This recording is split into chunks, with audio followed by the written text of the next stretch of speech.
Hello friends, मैं हूं विवेक और मेरे यूट्यूब चैनल में आपका स्वागत है। ये कंप्यूटराइज्ड अकाउंटिंग का पार्ट 6 है, जिसमें मैं फाइनल अकाउंट के बारे में डिस्कस करूंगा। अगर आपने इस सीरीज़ के पिछले पार्ट्स नहीं देखे हैं तो उन्हें भी ज़रूर वॉच करिए, जिससे कॉन्सेप्ट्स को समझने में दिक्कत ना आए। तो चलिए स्टार्ट करते हैं। फाइनल अकाउंट का मतलब होता है अंतिम लेखा या अंतिम खाता। फाइनल अकाउंट बनाने का मकसद ये पता लगाना होता है कि साल के अंत में कितना मुनाफा यानी प्रॉफिट हुआ और बिजनेस की फाइनेंशियल पोजीशन कैसी है। ये बिजनेस के लास्ट रिजल्ट और फाइनेंशियल पोजीशन को दिखाने के लिए बनाया जाता है। इसमें मेनली 3 स्टेटमेंट्स होती है। पहली, ट्रेडिंग अकाउंट। दूसरी, प्रॉफिट एंड लॉस अकाउंट। और तीसरा, बैलेंस शीट। ट्रेडिंग अकाउंट से हमें ग्रॉस प्रॉफिट या ग्रॉस लॉस का पता चलता है, जिसको हम सकल लाभ या सकल हानि कहते हैं। और प्रॉफिट एंड लॉस अकाउंट से हमें अपने बिजनेस के नेट प्रॉफिट या नेट लॉस के बारे में पता चलता है, यानी शुद्ध लाभ या शुद्ध हानि। बैलेंस शीट से हमें असेट्स और लाइबिलिटीज़ की पोजीशन के बारे में पता चलता है। तो फाइनल अकाउंट में ये 3 स्टेटमेंट्स बनाए जाते हैं। अब यहाँ पे क्वेश्चन ये आता है कि वो कौन कौन सी ऑर्गेनाइजेशंस हैं जो फाइनल अकाउंट को बनाती हैं। तो अगर इस पॉइंट ऑफ व्यू से देखें तो पहली जो ऑर्गेनाइजेशन है वो ट्रेडिंग होती है, दूसरी मैन्युफैक्चरिंग और तीसरी को हम नॉन प्रॉफिट ऑर्गेनाइजेशन कहते हैं। अब ये तीनों ऑर्गेनाइजेशंस जब फाइनल अकाउंट बनाएंगे तो इनके फाइनल अकाउंट्स में कंपोनेंट्स कौन कौन से होते हैं। अगर हम ट्रेडिंग बिजनेस की बात करें तो ट्रेडिंग बिजनेस अपने फाइनल अकाउंट में ट्रेडिंग अकाउंट, जिसको हम व्यापारिक खाता कहते हैं, प्रॉफिट एंड लॉस अकाउंट और बैलेंस शीट को बनाती हैं। इनका जो गोल होता है वो प्रॉफिट एंड लॉस का कैलकुलेशन होता है। मैन्युफैक्चरिंग ऑर्गेनाइजेशन की बात करें तो इनके फाइनल अकाउंट में ट्रेडिंग पीएल और बैलेंस शीट के साथ एक एक्स्ट्रा स्टेटमेंट भी बनाया जाता है, जिसको हम मैन्युफैक्चरिंग स्टेटमेंट कहते हैं। इसका जो गोल होता है वो कास्ट ऑफ प्रोडक्शन का होता है और साथ ही साथ प्रॉफिट एंड लॉस का कैलकुलेशन। नॉन प्रॉफिट ऑर्गेनाइजेशंस की बात करें तो इनका जो फाइनल अकाउंट बनता है इसमें ट्रेडिंग और पीएल की जगह पर इनकम एंड एक्सपेंसेस का स्टेटमेंट बनता है और साथ ही साथ ये बैलेंस शीट को बनाते हैं।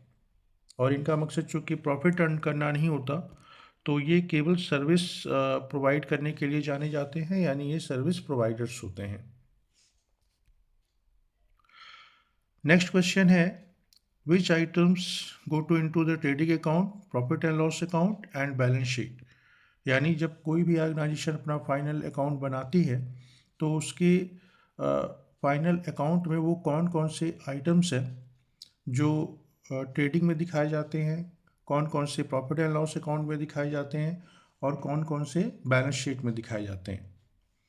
तो अगर इस लिहाज से देखें तो पहली जो कैटेगरी है वो रेवेन्यू नेचर आइटम्स की होती है और revenue nature items trading account में या फिर प्रॉफिट एंड लॉस अकाउंट में दिखाए जाते हैं। Items that are related to daily business activities and have a short term effect. Example के लिए जैसे परचेज है, सेल्स है, वेजेस है, salary, rent and many more.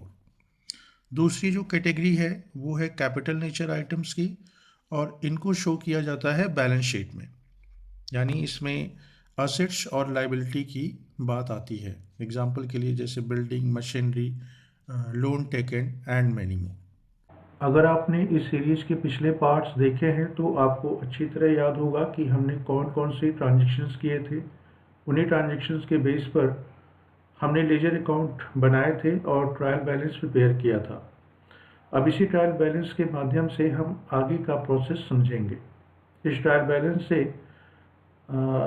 Balance में से हम सबसे पहले रेवेन्यू नेचर के आइटम्स को पिक करेंगे और उन्हें ट्रेडिंग अकाउंट और प्रॉफिट एंड लॉस अकाउंट में शो करेंगे, जबकि जो आइटम्स कैपिटल नेचर के होते हैं उन्हें हम बैलेंस शीट में दिखाएंगे। यहाँ एक बात ध्यान से समझ लीजिए, थ्योरेटिकली ट्रेडिंग अकाउंट और प्रॉफिट एंड लॉस अकाउंट अलग अलग बनाए जाते हैं, लेकिन प्रैक्टिकली हम इन दोनों को एक ही स्टेटमेंट में कंबाइन करके भी बना सकते हैं, जैसा कि स्क्रीन पर आपको दिखाई दे रहा है। अब अगर आप ट्रेडिंग और प्रॉफिट एंड लॉस अकाउंट देखें तो आपको टोटल 4 कॉलम नज़र आएंगे। लेफ्ट साइड के 2 कॉलम डेबिट साइड के होते हैं जो कि एक्सपेंसेस और लॉसेस को दर्शाते हैं।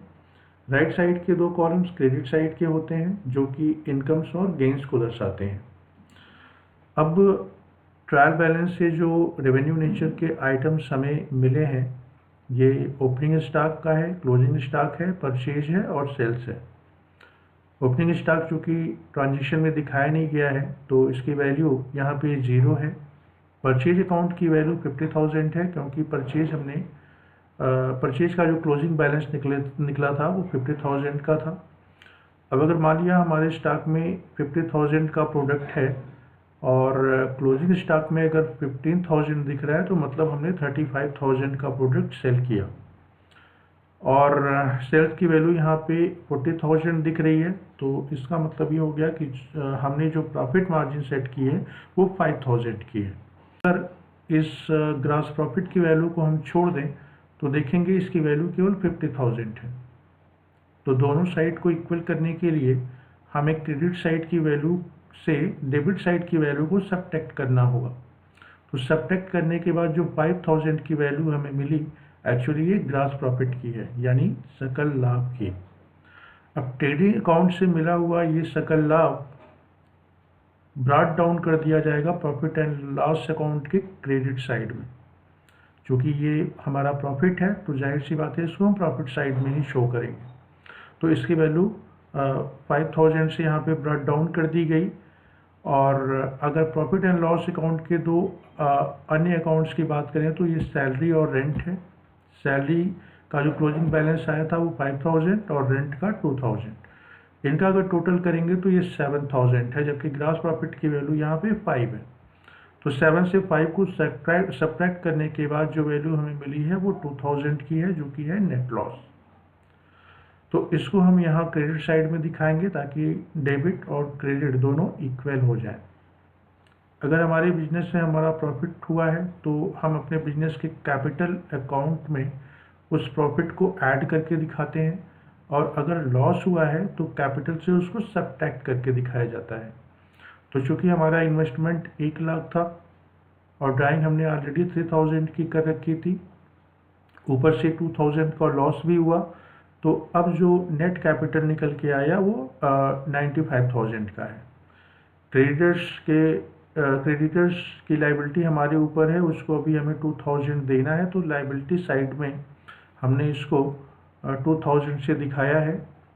एक्चुअली बैलेंस शीट में भी आपको टोटल 4 कॉलम्स दिखाई देते हैं। लेफ्ट साइड के 2 कॉलम्स क्रेडिट साइड के होते हैं जहां पर कैपिटल और लाइबिलिटी शो की जाती है, जबकि राइट साइड के 2 कॉलम्स डेबिट साइड के होते हैं जहां पर असेट्स दिखाए जाते हैं। तो कैश का जो क्लोजिंग बैलेंस आया था वो 65,000 था, बैंक अकाउंट का क्लोजिंग बैलेंस 2,000। तो इसी तरह से बाकी जो कैपिटल नेचर के आइटम्स हैं उनका जो क्लोजिंग बैलेंस हमें मिला है वो हमने एज इट इज़ यहाँ पर लिख दिया है। अगर सारा प्रोसीजर हमने सही तरीके से फॉलो किया है तो डेफिनेटली डेबिट और क्रेडिट साइड की जो वैल्यू होती है वो हर जगह बराबर आती है। तो चूँकि सब कुछ हमने प्रॉपर तरीके से किया है तो आप देख सकते हैं कि ट्रेडिंग अकाउंट का बैलेंस हो, डेबिट और क्रेडिट साइड का, या फिर प्रॉफिट एंड लॉस अकाउंट का हो, या फिर बैलेंस शीट का हो, ये दोनों इक्वल ही आ रहे हैं। तो ये जो फाइनल अकाउंट है, इस फाइनल अकाउंट से हमें अपने बिजनेस की स्थिति का पता चल रहा है कि हम प्रॉफिट में गए हैं या फिर लॉस में, और हमारी बिजनेस की आर्थिक स्थिति क्या है। तो इस तरह से अकाउंटिंग के प्रोसेस को समझने के लिए जो हमने एग्जांपल लिया था वो एक ट्रेडिंग ऑर्गेनाइजेशन का था, बट इसमें बहुत सारी फैक्ट्स हैं, बहुत सारी चीज़ें हैं जो आने वाले पार्ट्स में हम लोग डिस्कस करेंगे। तब तक के लिए thank you and take care.